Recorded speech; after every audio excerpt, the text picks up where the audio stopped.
Thanks everyone for being here, and hi everyone on Zoom. This is not an easy topic to talk about at the workplace or with your clients, I know. Part of the reason is because a lot of people don't think a crisis can ever occur to them or their organization. And just over the last, let's say 5 years or so, here's what I've dealt with. And I will try to be vague on purpose. I've dealt with a shooting on property, accidental death on property, accidental overdose on property, sexual harassment, religion in the workplace, extortion, federal bribery, and child abuse. So again, no one thinks those things will ever occur, but they do, and that's the whole point of this presentation, is being prepared. Just a thing about volunteering is that I love these types of organizations, and if I wasn't already on 19 others, I definitely vouch for AMA. I was the president of the PRSA group here in town and president of the Add2 group in town. So I've been on the peripheral level with AMA and all those other groups, social media breakfast and so forth in town. I love these groups. It's great for professional development and networking, okay? So there's my plug for AMA. So yes, I do a lot of things, but I could spend 45 minutes just on my bio, so I'll move on from here. Yes, yep, using social for me business, version 4 now. Here's what we're going to talk about today. The whole point is to help prepare you for a crisis at your organization or for your clients, and we're going to go through each of the components, and then we'll end with some case studies. Now, where I'm standing, I get a lot of feedback. Are you guys okay hearing what I'm hearing? Okay, great. So here's what I want to make sure you leave with today is these points, okay? So what happens when a crisis occurs is that, oh, this negative incident happened, and where I was trusting you before, now I don't trust you for, whatever reason that is. So you might have to rebuild trust. Or, hey, now we don't think of you as a great company anymore, so now we don't like you, and now you have to build your reputation back. And the last thing typically is about, hey, this incident really screwed up our operations, so we have to fix that and address that. And that will be a theme in this presentation today, is that crisis communications is not just about what you say, it's also about what you do. So again, I will go through that in this presentation. I also like this quote here. I forgot who said it, so I can't attribute it, but it's not me, okay? The point is that organizations and the humans behind them will make mistakes, okay? We as a society can forgive. You just have to show that you care. That's a real important point. There's so many organizations that just are so callous in their response that people hate them more.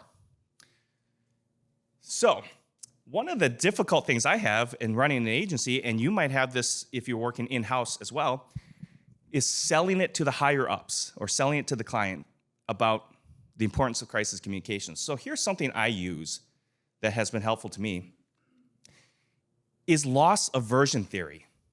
So if you're not familiar with that, the simple way of explaining it is that people would rather avoid a loss than to gain a gain. So in this example, what I cite is Deloitte, which is a global company, did some major research on crisis incidents and what was the negative outcome. And conclusively, they proved these things.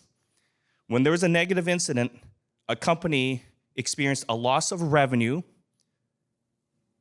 a loss of brand value, and or experienced regulatory investigations. So obviously, what company wants to lose money? You bring that up alone, that's typically like, okay, we'll prepare. You folks in the room do marketing, so you know what the loss of brand value means to an organization, right? That's very, very damaging. And lastly, no one wants to go through regulatory investigations, right? So again, these are some of the typical points I use to try to sell the importance of crisis communications, is avoiding these things. Now, this is the makeup of a crisis communications plan, and I will go through it in greater detail. What I want to tell you is that it's important to develop these crisis communications plans in times of calm, which is right now, okay? During a crisis, you have zero time to think. Things are coming at you at 100 miles per hour. And you oftentimes make mistakes or irrational decisions because you just didn't have the time. Now is the time, right? You can take the time to wordsmith things and go over scenarios and talk with various departments about how to react to that crisis. So again, this is the time to do it when nothing is happening. I like to say the crisis communications plan is the equivalent of an insurance policy, right? Every company has insurance. Are you mad if you have insurance and your house doesn't burn down? No. Similarly, if you have a crisis communications plan and you never have to use it, are you mad? No. Lucky you, you never had to experience a crisis, okay? So think about this also as an insurance policy. There's going to be both external and internal components. And the one thing I'll address on this slide is this point right here, is that it's important to also revisit this plan from time to time. I say once a year is enough, okay? You're gonna want to try to test it out. Hey, did this work out well? Do we need to adjust? And also because organizations, there's always transition and turnover, right? So someone that was in this position is no longer there, so you have to revise the plan accordingly for that reason. So one of the first things we do is we sit down with the organization and we think about all the scenarios that could occur. Okay, so within your organization or with your clients, what could happen? And we have just a huge list going on. And then what we eventually do is we categorize all those scenarios into these major categories, okay? So these are just examples that we came up with, these 5. You may have different ones. Now, a couple things here is that if you are working with an organization that's large enough to have risk management sector, that's a great place to start because they're already doing a lot of the risk assessment in terms of what can happen externally and internally. So you may want to start with them, okay? Optional on this portion is also ranking the likelihood of these scenarios happening so that if you have a lot, you are just giving more of the attention to the most likely scenarios and giving the least amount of attention to the least likely scenarios, if that makes sense. Now, the reason why you group these together is because it will be easier to manage. Rather than come up with things to say and do for every single item, you're going to group them, say, okay, for all the environmental concerns, we're going to generally do this and then have maybe some specific actions specific to the scenario.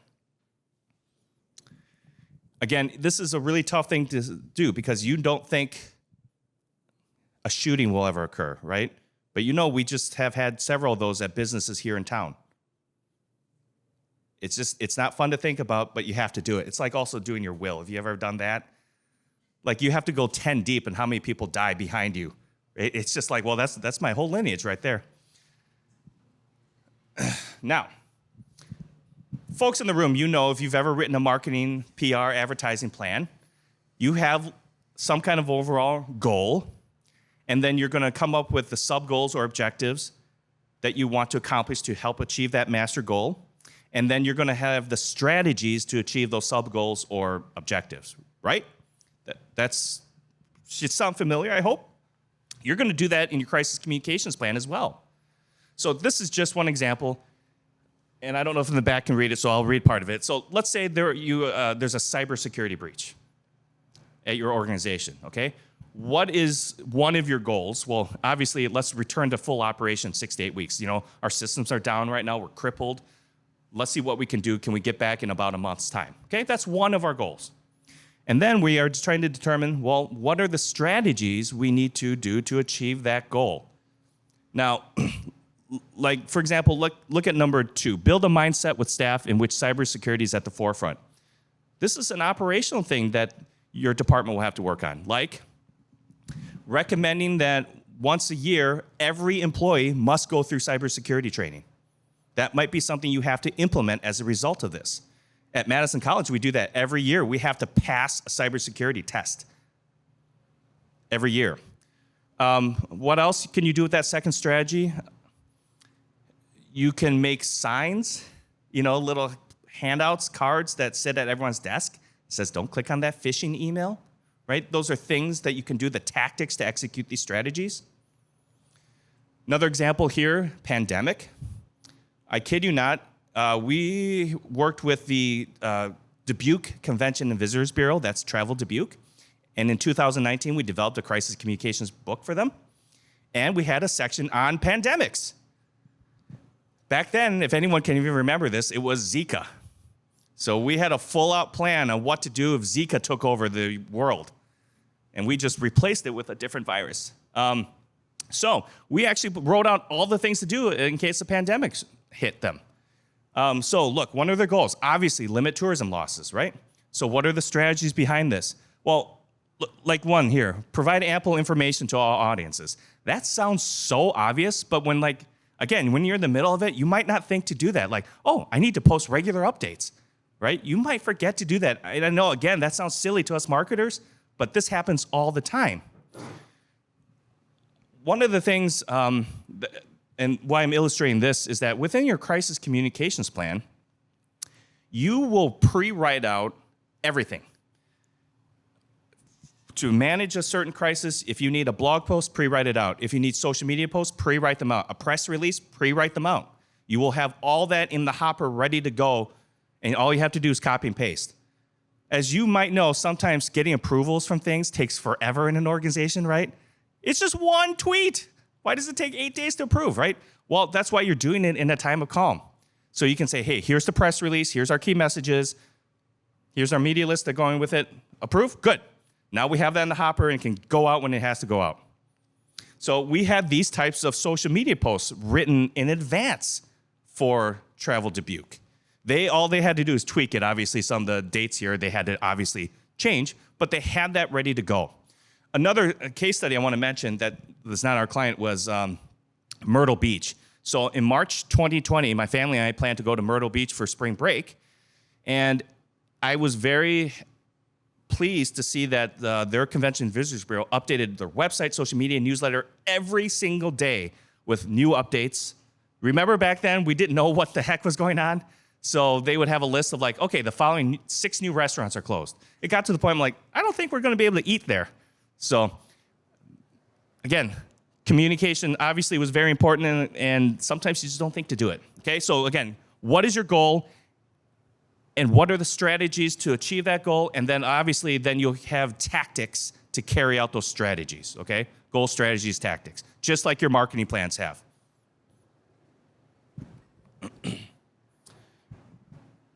Just like your marketing plans, you have to have target audiences,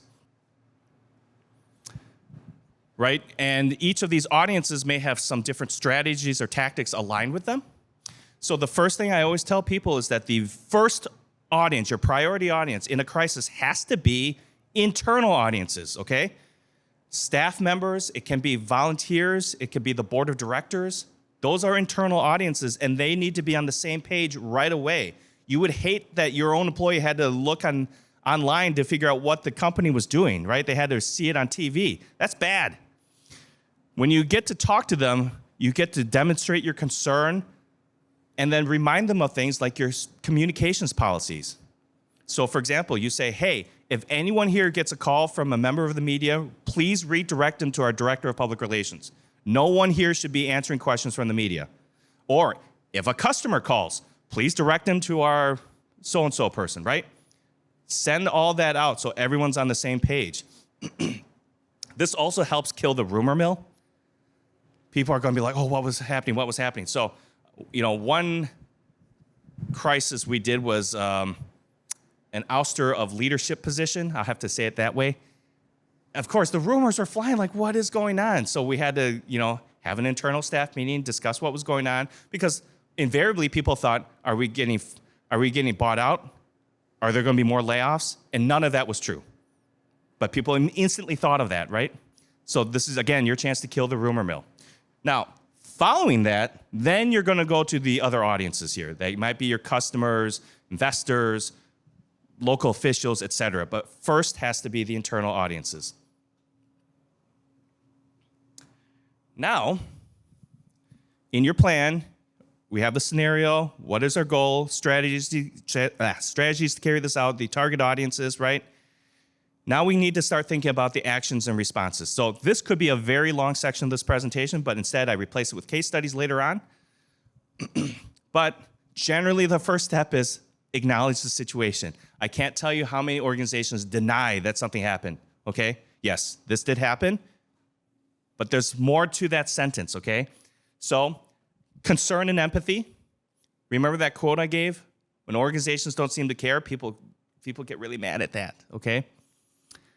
Next, if possible, your goal is to be able to shape the narrative so you are getting your messages out there first, if possible. I know that in crisis situations, oftentimes you're reacting and responding, but sometimes you become aware of a situation, and it's best to be the first to say something, because then that becomes the baseline message, and then everyone has to respond to that, okay? So that's shaping the narrative. Oftentimes, organizations hide or don't do a good job of sharing what they're doing. That's wrong. You need to be as transparent as possible because everyone is always wondering, what's going on? What's going on? Right? So both externally and internally, you need to be saying, okay, here's what we're doing. We're in the middle of doing it now. Here are our next steps. We're working on those steps. Just constant updates, even if they're minute. And the last point here is key, is that you have to work on and then explain how you're going to prevent that situation from happening again. Otherwise, it'll just keep happening. And that is a major part that works with the operations like I previously mentioned, okay? And I'll give you some examples of that. And then, as I mentioned earlier, you're going to pre-write your responses. So you might have a speech written for your spokesperson. Again, you might have social media posts. You have a newsletter article, etc., that you're going to put in the hopper.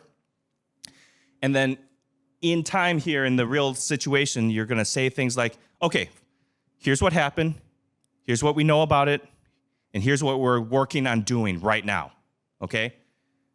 Those are the types of messages you need to be getting out right away. And then, of course, if you've seen anything in the media, you know you're going to say, like, we're sorry this happened. This is not us. We're, this kind. You have those high-level messages of how, like, you don't tolerate X, Y, and Z, right?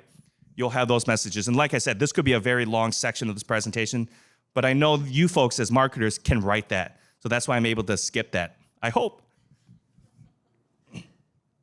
So like I said, I usually have like 5 versions of that slide where I'm going through like, hey, try saying it this way. I will just say one last thing about that slide. Let me go back. Is that, try to cut out the technical jargon.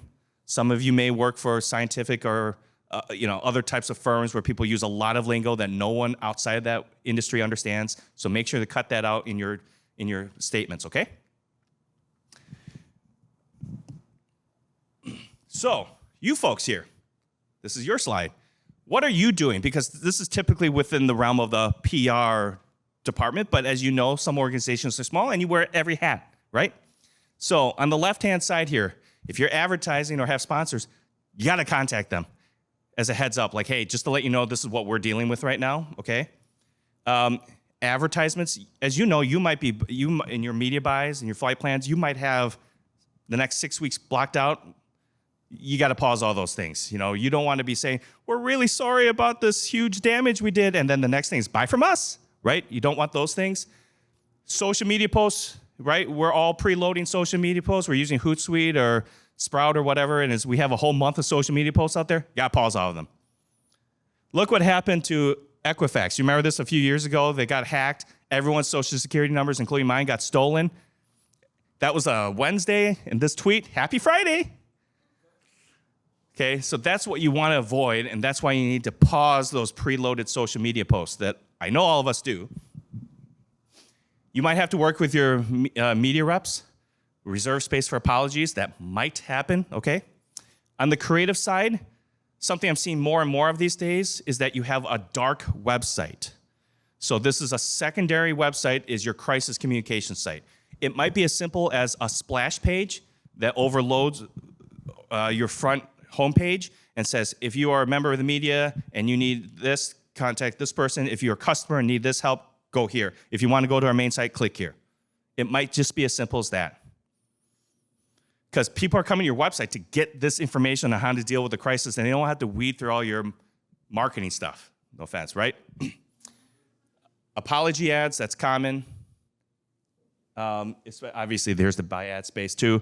You might have to work with the design team on relaunching products. That's possible too. And then fixing the brand image, as we discussed in the slide 2, about damage to your brand reputation really hurts. And what are you going to do to get back? And there's a lot of things I'm seeing these days in terms of like, okay, well, now we are going to institute unconscious bias training or sensitivity training or something like that, right? Or we're going to go through cybersecurity training once a year. Those types of things to help build your reputation. Or we're going to do some things under the CSR umbrella, corporate social responsibility, right? Those are things that us in the room might have to help the leadership determine. Here are some mistakes. So I stole this list from the Lukashevsky group. They're based in Minneapolis, but I see these all the time, and I love this list. And so these are just some things that can occur, and I'll just talk about a couple of them. You know, denial, obviously. Fire? What fire? Right? That happens a lot. Victim confusion, I actually think is number one. So let's say I'm holding a beer, and I spill it on this person right here. And then I say, well, that sucks for me. Now I don't have any beer to drink. Am I the victim, or is this person the victim that is now soaking wet from all the beer spilled, right? That's victim confusion, and organizations do this all the time. For example, remember a few years ago, Susan G. Komen Foundation said, hey, we're not going to donate any more to Planned Parenthood. And that was a firestorm nationally. And the CEO at the time said this, and I'll read it. Scurrilous accusations okay, first of all, not sure what scurrilous means. I had to look that up. So again, use plain, normal language, okay? Scurrilous accusations being hurled at this organization are profoundly hurtful to so many of us who have put our hearts, souls, and lives in this organization. Is Susan G. Komen Foundation the victim in this, or is it the women who can't use Planned Parenthood because their funding is gone, right? So these statements on the victim confusion just become insensitive because you're like, oh, it's us, it's not you, okay? So these are things to keep track of, and if you're having a crisis, you might see, oh my goodness, we're doing it. We're totally doing it. Don't do these things. Arrogance, nothing could ever happen to this organization, nothing. Well, it did. So why are you being so arrogant about it, right? Those are lots of things like that. Now, on the operations side, this is typically where you're going to have to look.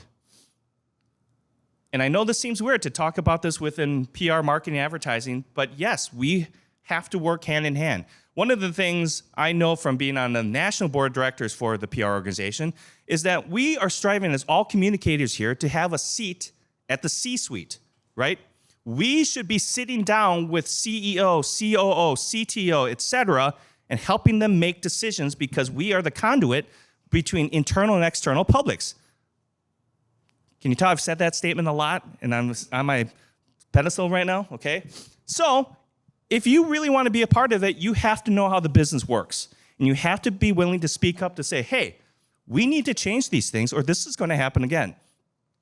So one situation, there was an organization found out that its treasurer stole $2 million over a course of 8 years, okay? That's a lot of money. And it took them that long to find out. So, of course, we had to say, look, you need to bring in an outside consultant to work out your new financial situation, money handling. And so the new policy was that 3 people touch the money. One person receives the money, one person records the reception of the money, another person deposits the money, and they all report to each other. Then we made sure that we told the entire world that that was the new way of money handling so that they could regain trust that because $8 million was stolen. So these are things that you might have to have. I've actually sat through 2 presentations from lawyers who do employment law. Social media usage is a big one. And your organization really need to have one if you don't have that, a social media policy of what you can say and not say on social media. And I hate to say it, right now courts side with the employees, not the employers. So just keep that in mind. It's good to have these policies in place, okay?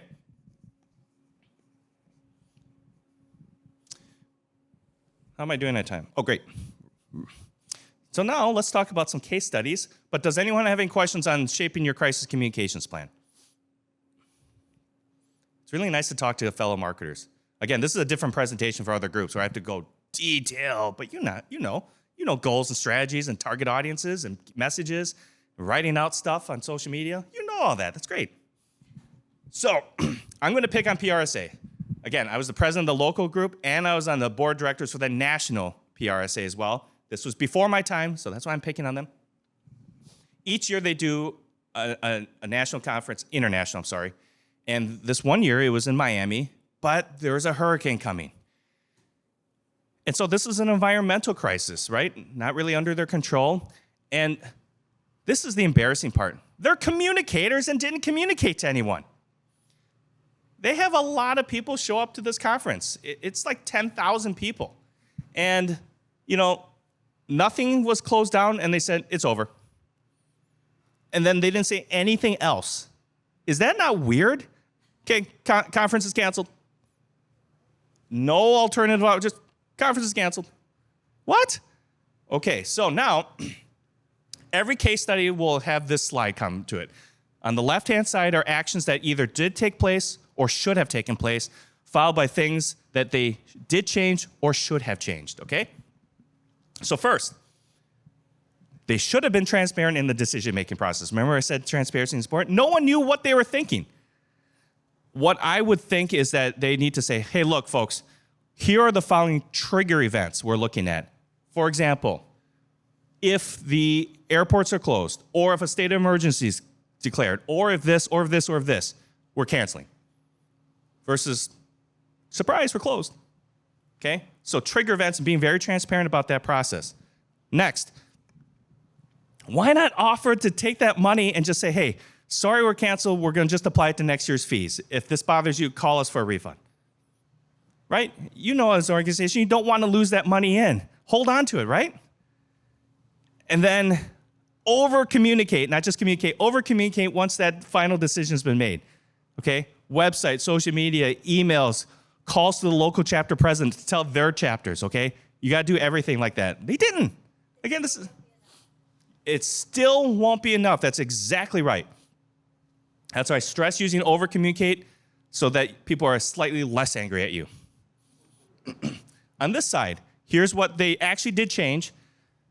They actually had to, the next year, have a bylaw change to allow for a virtual conference. Now, this is 2005, so this would have been 2006 year that they voted to do a virtual conference. It was not allowed in the bylaws.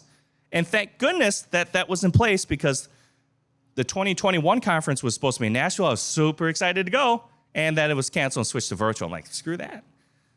But they could do it virtually. Next, they really need to be more mindful in the environment. And this is for all of you event planners out there, okay?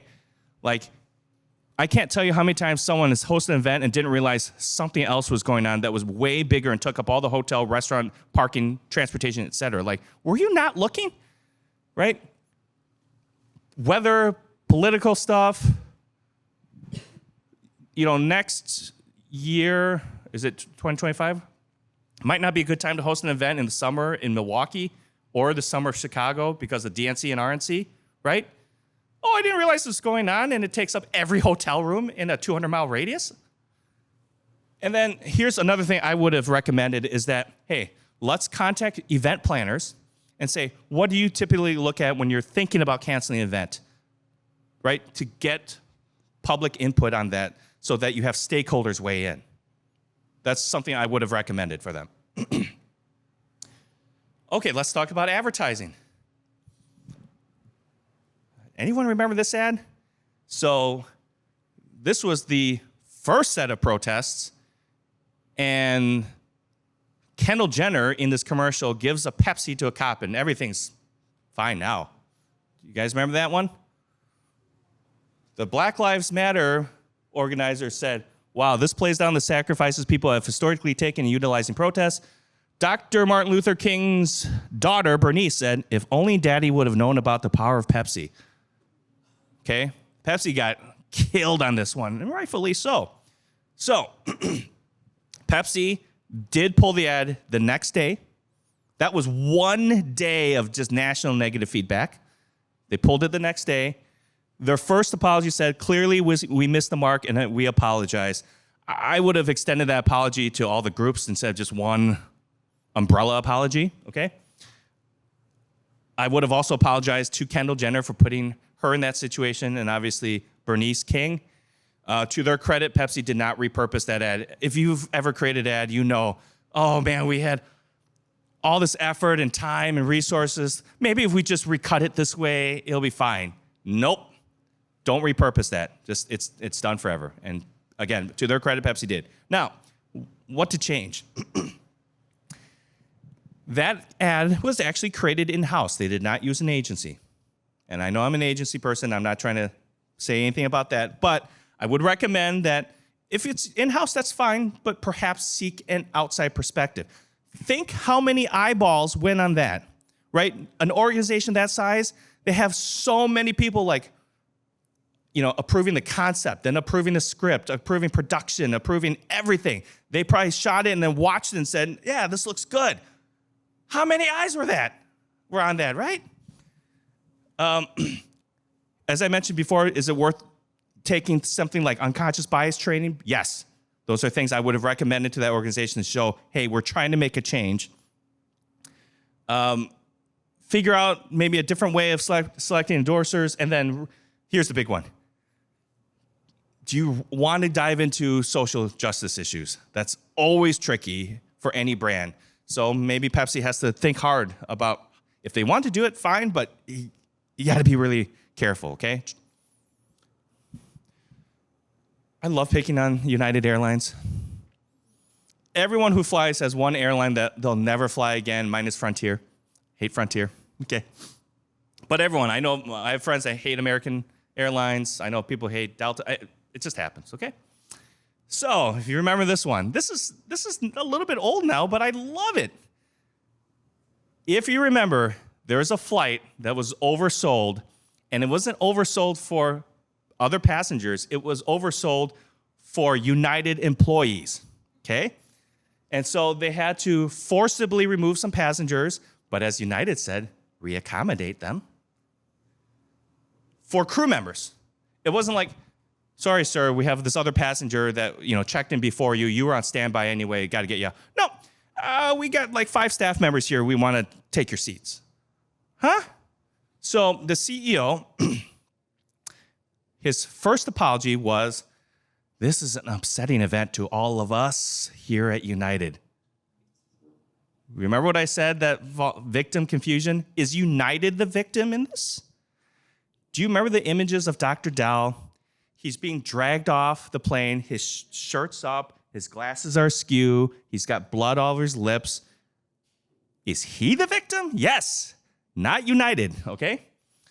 And then let me digress a little bit here. So something we practice when we do crisis communications, and oftentimes within PR marketing too, is something called heart over head.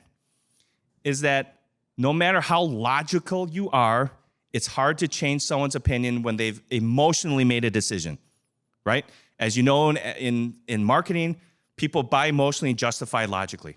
So that applies here too in crisis communications, is that I see this all the time. Here's what the CEO said. Look, these were our established procedures, and our employees followed them. Boy, is that insensitive. That is really insensitive. I don't know if you remember this from a few years ago. It was a Halloween game at UW football at Camp Randall Stadium, and people in the front row, one of them had dressed up like President Obama with a noose around his head, okay? And fans were complaining, and at first UW did nothing about it because they said, that's their right of free speech. Finally later, they're like, okay, yep, we have to eject them, and they've been since banned. But they just used logic on this. Huh? You know how many people were offended by that? So then UW had to okay, now we're going to work with the community and figure out how to be more sensitive. They had to do a lot of things to get out of that hole, right? So don't just hide behind policies, procedures, rules, regulations, because even if you're logically right, you're wrong in the situation, okay? even though they literally had the right to drag poor Dr. Dow off the plane, that was the wrong thing to do. So, the actions on this side. The CEO actually had to apologize multiple times. I think 4 apologies. They ended up firing 2 of the Chicago aviation officers. They did reach a settlement with Dr. Dow finally after many years. I'm sorry. Send similar message to staff. That also hurt United. So what happened was the CEO internal message said, hey, folks, you did the right thing. I've got your back on this. Whoops. Okay. Well, now you are crawling out of that statement because now publicly you have to say something else. Okay. Here, I want to mention these 2 points here is that the other thing you have to tell your higher ups, or maybe you run your company and you need to tell yourself this, is that sure, maybe a crisis doesn't happen to your organization, but it might happen to your competitors. And then guess what? You get lumped into that too. Now all companies in that industry, oh, you're more likely to experience this, right? And now people will call you.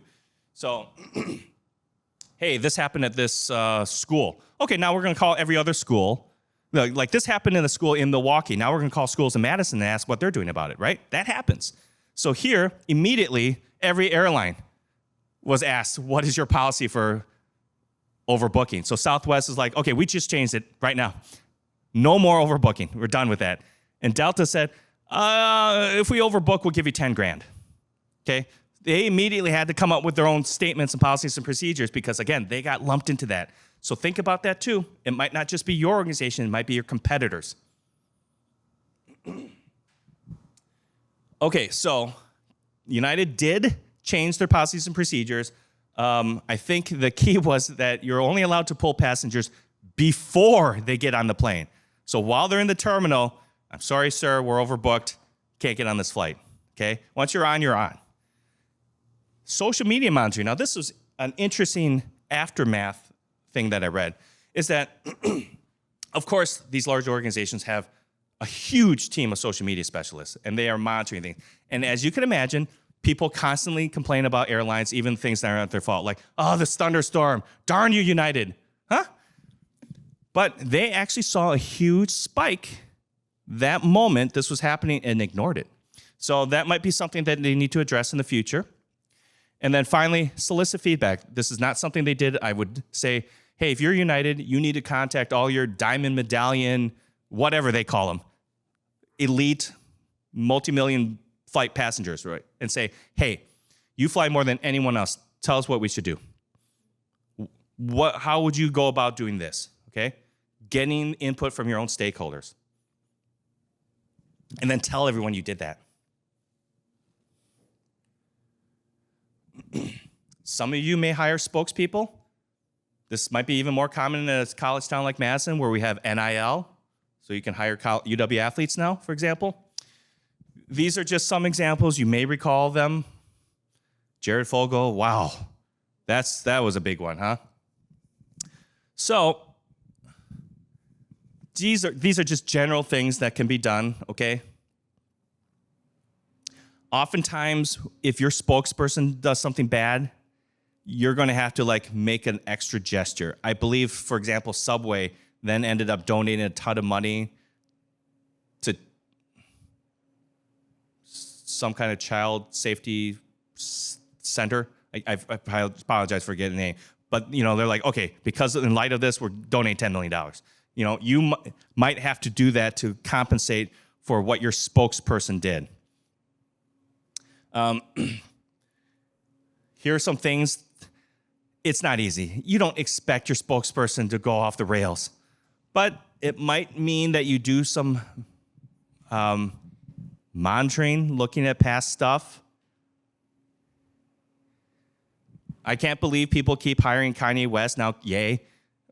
You know, like, you know he's done 30 things in the past. Why are you still hiring him to be your spokesperson, right? So, like, you might have to amend your vetting process.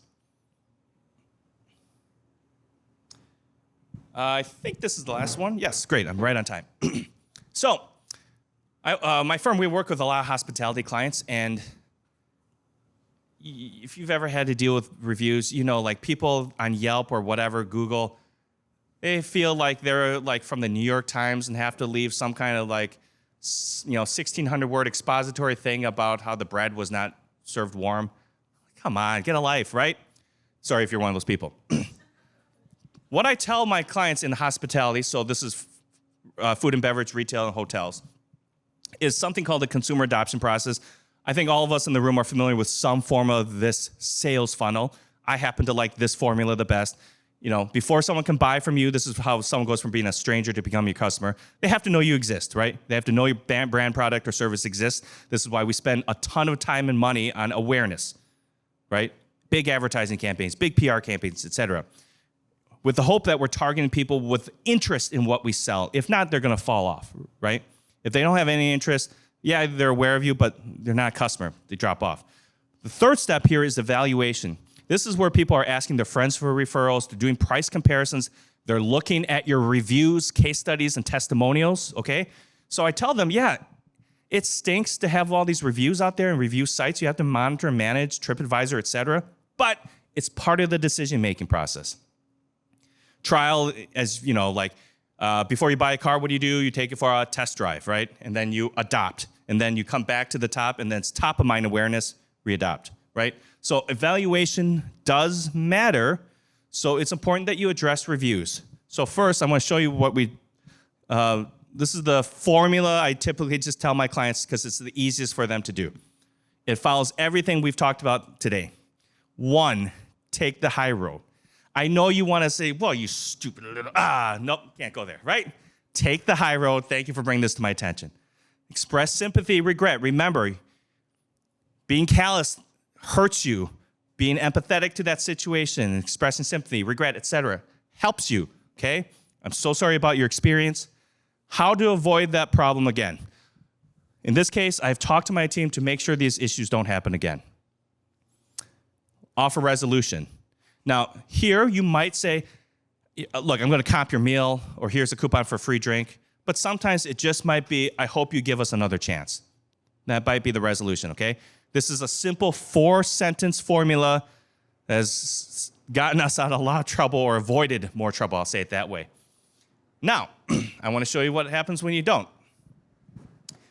There's this restaurant that on a busy Mother's Day weekend, they ran out of plates and people had to eat on paper plates, okay? And people were very angry. So people left negative reviews. The owner wrote this response, and you will see how ridiculous this looks based on the text. It's the left side of the screen, okay? That was the response. I will just summarize parts of it, okay? First of all, hey, sorry your visit didn't rate 5 stars. We expect 5-star visit every time. So there's the arrogance right there. Hey, we're always top notch here. Can't believe you didn't have that. Huh? Right? Then this is about 5 sentences that were completely unnecessary. Hey, look, not every restaurant responds to comments on social media, but as you can see, we took the time to. What the heck does that have to do with anything? Okay? So that's this part of this review. Okay? All the way down here, and then finally, we appreciate you taking the time to give us your rating, and we'll use your comments for future meetings. Hope you try this again in the future. But that really said nothing. Didn't apologize, didn't explain the situation, didn't say how to rectify, okay? Here's what I would have said. We take every customer's comments seriously, and I'm sorry about your experience. We made a mistake in preparations, and unfortunately, several customers had to eat off a plastic plate that day. We're admitting to it. It was just we weren't prepared for the rush, okay? I've been working with our staff to make sure that doesn't happen again. You would say, I'm going to call my supplier. We're going to triple up. After Mother's Day, we know there's graduation. Then we know there's Father's Day, so we will be ready. I hope you'll give us another chance someday, right? Is that not a million times better than this ridiculous comment? Okay? But this is what happens when you're not trained and you just sort of go off the cuff here, right? It's just nonsensical. And it's just who's reading all this? Sickos like me, yes. It's this doesn't do anything to calm down my anger, okay? I had to eat on a Dixie plate my prime rib, okay? Then the plate fell apart. I'm very angry. And then you tell me this. What? Okay? So again, this is meant to follow along everything I've mentioned about crisis communications and your responses, okay? It's acknowledging the situation, expressing sympathy, regret, what you're going to do to avoid that situation from happening again, right? You're going to work with the operations of your business, not just what you say, okay? It's what you do as well. I am happy to answer any questions that you have. Hi, Brian. Thank you for the presentation. It's very illuminating. So as a marketing professional, like what's your advice for small marketing teams who not only has to be the marketing team, but also has to be the PR comms team? And if, there's an oopsie by the company, like what's your advice for a small marketing team about like navigating those, let's say, a school shooting, right? Like a very tricky kind of politically charged topic of a crisis. Like what's your advice for the small marketing teams who now has to put out a statement about these things? And yeah. I'm going to do a roundabout answer on that. So as a small marketing team, would you agree that a lot of days you're treading water and you have a million things to do and your staff should be probably double its size, so you're doing the work of, right. So as a result of that, I strongly further encourage people here to prepare in advance. So even if you don't have the time, which sounds like it's true, and I get that, to work out all these scenarios, like I had said at the beginning, you can at least start generating some of the broad generic statements that every organization typically has, some kind of boilerplate where then you can insert, make comments specific to the situation, right? So you can get that stuff going for a press release, social media post, website, e-newsletter, whatever. So at least you're not starting from absolute scratch, okay? Then I would also have conversations with the leadership just to say, hey, want to just look ahead in case something were to happen, who's the first call, okay? Are we talking to the CEO, the president, the VP? Do we work our way up the ladder or down the ladder, right? Those types of things, so you're not trying to figure that out on the day of. So at least you have some procedures in place on what to do. So yes, you'll have at least a few statements pre-written, not fully, and then you'll have like, okay, I know I need to call these people. And I can't tell you how many organizations don't have a call tree, for lack of a better term. Like, hey, something happened and it's 11 o'clock on Friday night. I don't have anyone's number. Right? Got to get that information out, keep it somewhere internally. So those are some steps I would take to at least reduce the stress that happens when a situation occurs.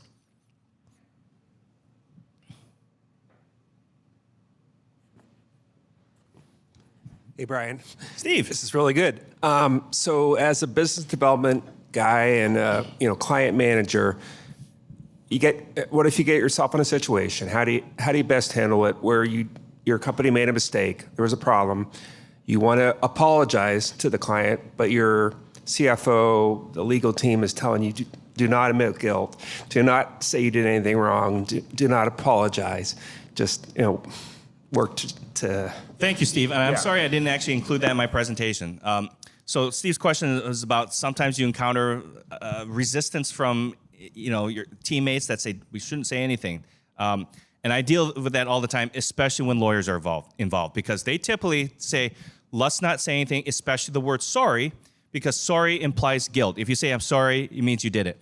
And I always counter with saying, you can say sorry and it doesn't mean you did it. If I said, hey, I'm sorry your dog died, it didn't mean I killed your dog. I'm just saying, geez, I'm so sorry. I can understand how that hurts, right? So if I can give them that kind of discussion, they usually do allow, okay, we should say something. And then I mentioned about shaping the narrative. Imagine the consequence of your clients, like you're probably the account manager on a lot of these, right? The main liaison. If they found out from someone else and that you didn't take the time to tell them, what are they going to do? They're going to call you and yell at you, right? So that's part of that mindset is like, hey, we need to control and shape the narrative as much as we can. So first, tell staff, and then let's tell all our customers, Steve, since you're the account manager on these 10 accounts, you need to call them right now. And here's the statement we're going to universally say. Yes. How would you amend your message and stay transparent when you have an issue that you're really perhaps from legal, you shouldn't be commenting on it, whether it's pending litigation or a personnel issue. How do you get out in front of that but not give away things that you shouldn't have to do? Great question. So sometimes there's some kind of sensitive nature that you can't just say, oh, this person stabbed that person, okay? What we typically say are just the broad terms of we are currently investigating the situation without saying what that situation is. Or it might be saying this is an internal staffing situation that we're investigating.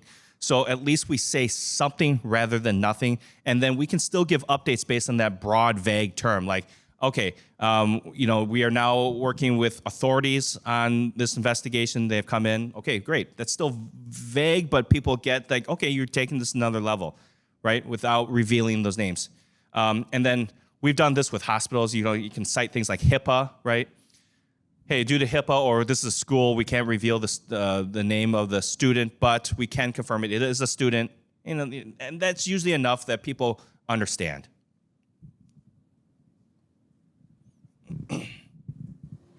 I just have a question, Brian.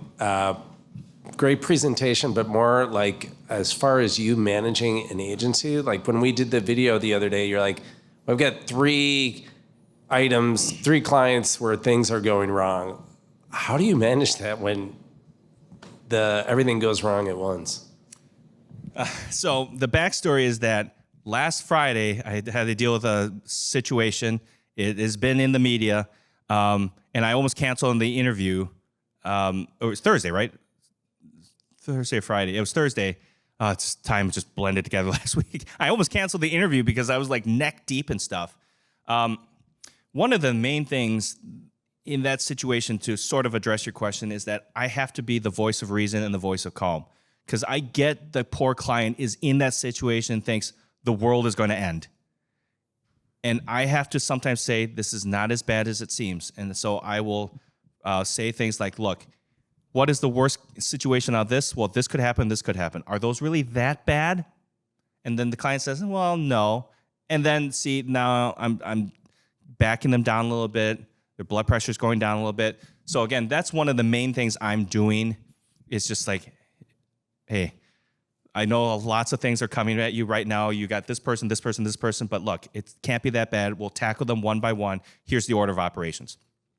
And again, oftentimes clients jump into it right away, or there's paralysis by analysis, one of those two. In this case, there's a little bit of both, but I had to say, look, this has got to be your first call. That's exactly what happened Thursday. And that client never would have thought to make this call, and it actually turned out to be the best move.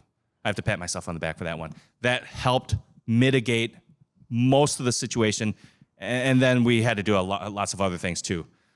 Did that sort of address it? I'm happy to also stay around. I still have to drink my beer. If you want to talk one-on-one and not in front of the group with your situation. Otherwise, I can still take group questions. Thanks, everyone, for attending today and being on Zoom. Thanks. Thanks.